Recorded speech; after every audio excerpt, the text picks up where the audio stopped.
पुलगाव येथील रामनगर वार्ड परिसरात पोलिसांनी धाड टाकून गांजाची तस्करी करणाऱ्या एका व्यक्तीला अटक केली आहे। गोपनीय माहितीच्या आधारे करण्यात आलेल्या या कारवाईत पोलिसांनी 600 ग्रॅमपेक्षा जास्त गांजा जप्त केला आहे।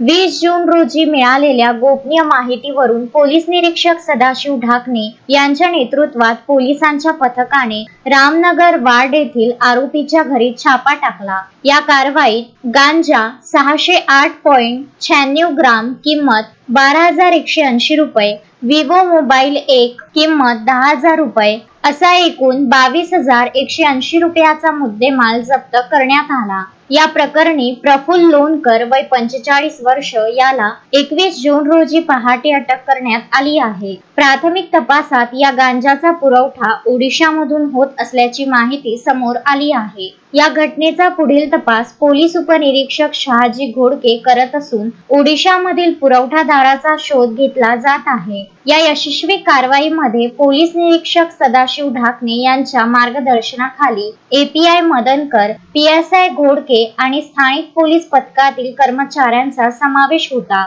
पोलिसांनी आरोपीवर गुन्हा दाखल केला असून पुढील कायदेशीर प्रक्रिया सुरू आहे। अश्विन शहा, विदर्भ न्यूज, पुलगाव।